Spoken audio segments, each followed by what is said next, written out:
Hello students, મારું નામ છે નિતિન અને આજે આપણે જોવાના છીએ કે જ્યારે તમે એન્ડ્રોઈડમાં ઇન્ટરવ્યૂ આપવા માટે જાઓ છો ત્યારે તમને કઈ કઈ રીતના ક્વેશ્ચન્સ પૂછી શકે છે કોર જાવા રિલેટેડ. તો એ આપણે આજે જોવાના છે. તો સૌથી પહેલાં આપણે સ્ટાર્ટ કરીએ છીએ. સૌથી પહેલો ક્વેશ્ચન તમને પૂછી શકે કે કન્સ્ટ્રક્ટર કેટલા ટાઈપના હોય છે. તો અહીંયા હું તમને જણાવીશ કે કન્સ્ટ્રક્ટર છે એ બે ટાઈપના હોય છે. ફર્સ્ટ આવે છે ડિફોલ્ટ કન્સ્ટ્રક્ટર ને બીજો આવે છે પેરામીટરાઇઝ કન્સ્ટ્રક્ટર. બરાબર, તો દેન આફ્ટર પછી તમને પૂછી શકે કે આ બંને કન્સ્ટ્રક્ટર જે છે એ બંને વચ્ચે ડિફરન્સ શું છે. તો ડિફરન્સ બેઝિકલી એવું છે કે ડિફોલ્ટ કન્સ્ટ્રક્ટર છે એ જનરલી વેરિયેબલને ઇનિશિયલાઇઝ કરવા માટે યુઝ થતો હોય છે, જ્યારે પેરામીટરાઇઝ કન્સ્ટ્રક્ટર છે એ આપણે કોઈ પણ એક ક્લાસમાંથી બીજા ક્લાસમાં જ્યારે ડેટા પાસ કરવા હોય ત્યારે આપણે પેરામીટરાઇઝ કન્સ્ટ્રક્ટરનો યુઝ કરીએ છીએ. Question number 2, types of access level.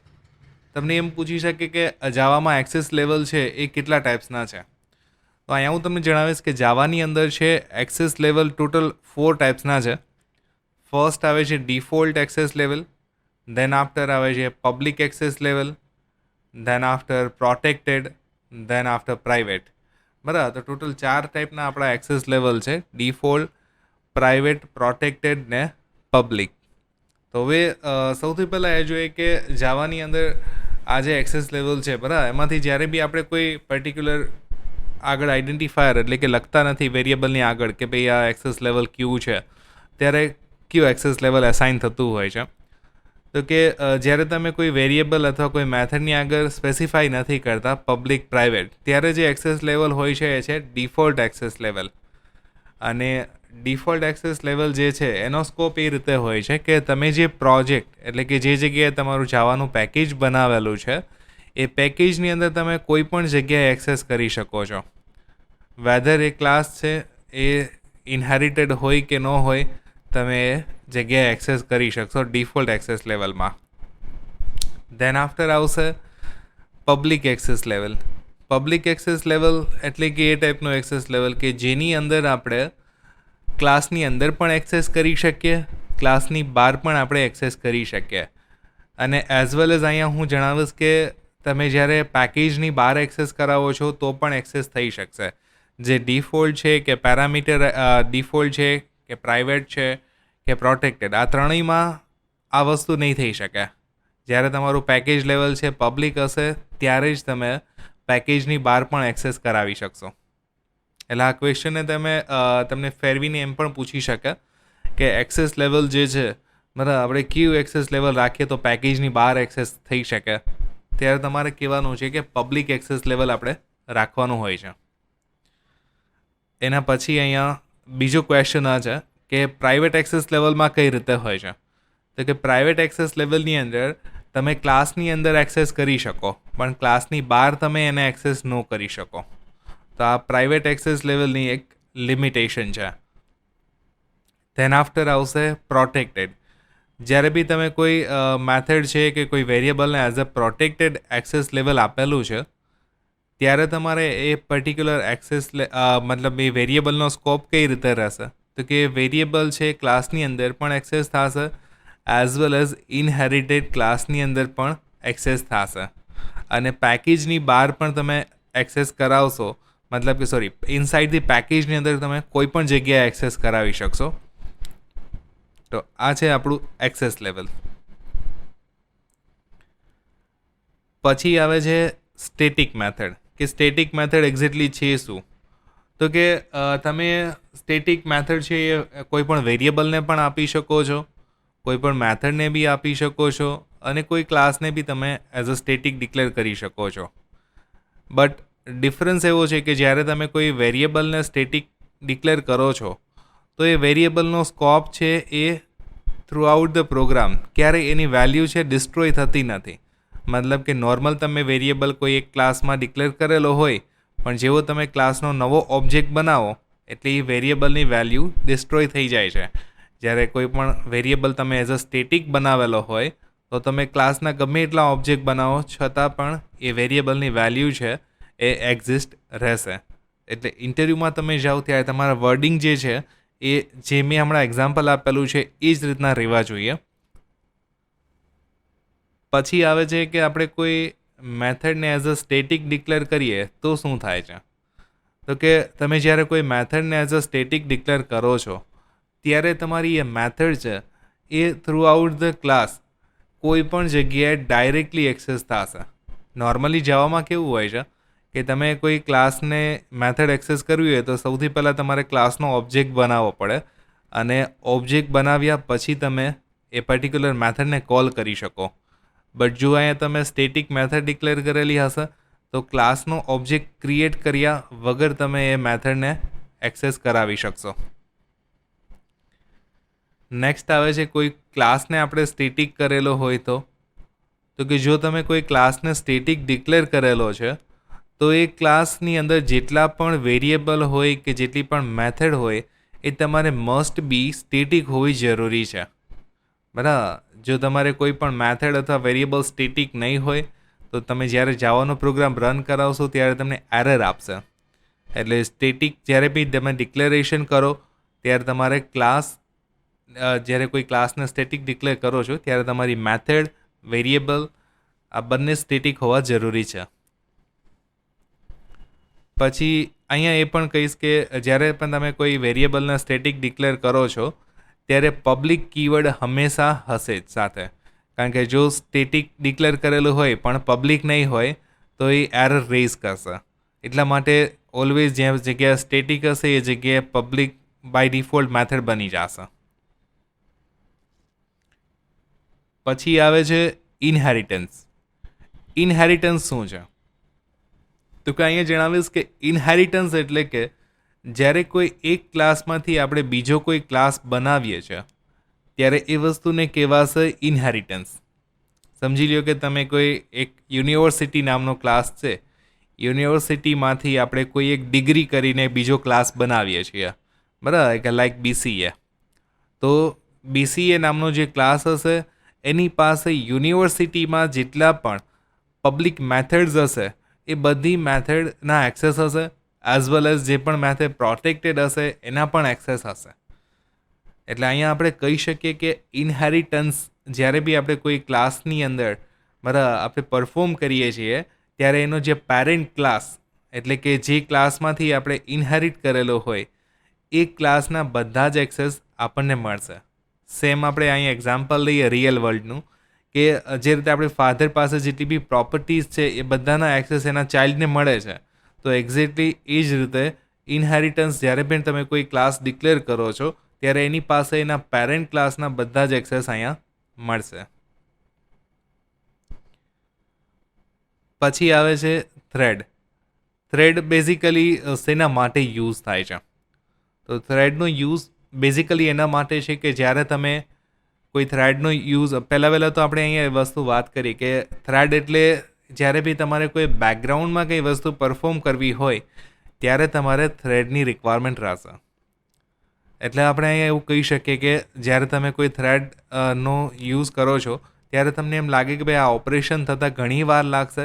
મતલબ કે આપણે એવું ના કહી શકીએ કે ભાઈ કદાચ જો થઈ જાય તો 1 મિનિટમાં બી કમ્પ્લીટ થઈ જાય અને કોઈ પ્રોસેસ છે એ વાર લાગે તો બની શકે કે 5 મિનિટ બી થાય. મતલબ અહીંયા જો આપણે રિયલનું એક એક્ઝામ્પલ લઈએ, તમે કોઈ મૂવી ડાઉનલોડ માટે મૂકો છો, બરાબર. હવે એ મૂવી છે 500 MBનું છે, તો હવે એ આપણે નેટની સ્પીડ ઘણી સારી હશે. સમજી લો કે મારી પાસે 30 Mbpsનો પ્લાન છે અથવા મારી પાસે 100 Mbpsનો પ્લાન છે, તો મારે મૂવી 500 MBનું ડાઉનલોડ થતાં વધીને 2 મિનિટ્સ જેવું લાગે. અને એ જ વસ્તુ છે તમે કોઈ મોબાઈલના નેટથી કનેક્ટ કરેલું છે, અધરવાઇઝ કાં તો તમારે એકદમ સ્લો ઇન્ટરનેટની સ્પીડ આવે છે લાઈક 2 Mbps જેવી છે, તો તમે ડાઉનલોડ કરશો તો એપ્રોક્સિમેટ તમારે અડધી કલાક જેવું લાગશે. તો આ સ્પીડનું વેરિએશન છે. એક જ ફાઇલ છે, એક જ વસ્તુ છે, છતાં બંને સ્પીડ વાઇઝ અલગ અલગ ડાઉનલોડ થશે.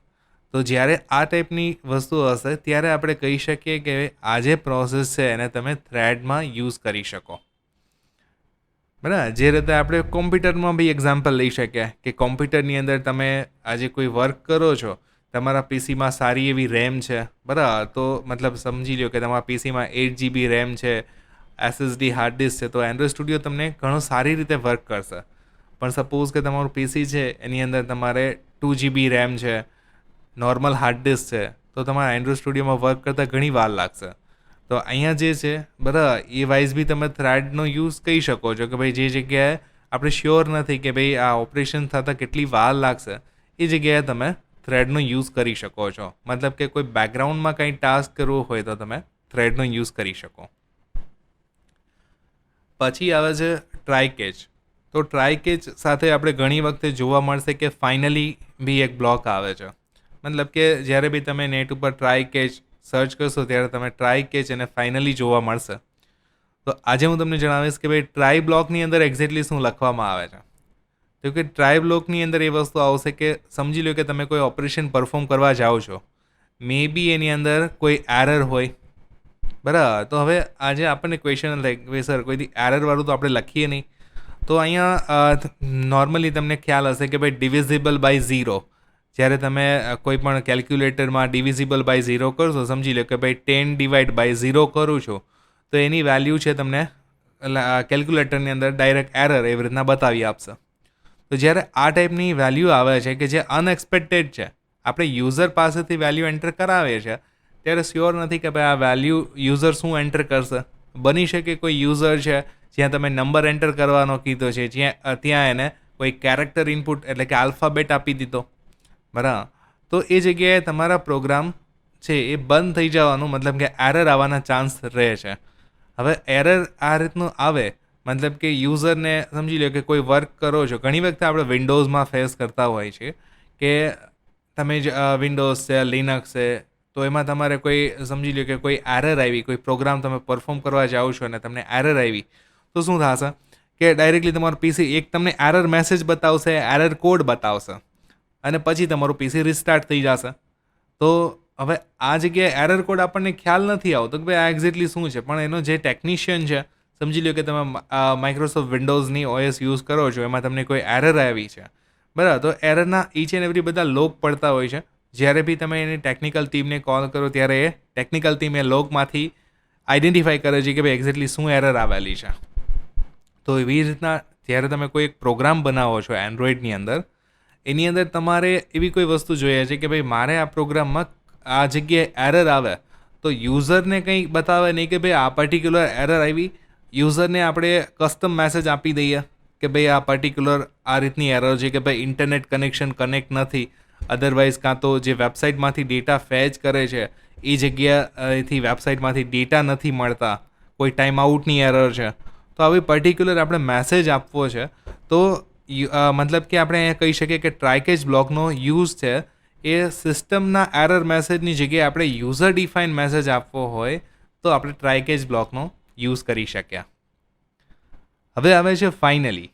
તો ફાઇનલી બ્લોકમાં એ વસ્તુ આવે છે કે તમારી પ્રોસેસ છે આઈધર એરર રેઝ કરે, અધરવાઇઝ સક્સેસફુલ વર્ક કરે તો પણ મારે એક પર્ટિક્યુલર મેસેજ બતાવવો છે.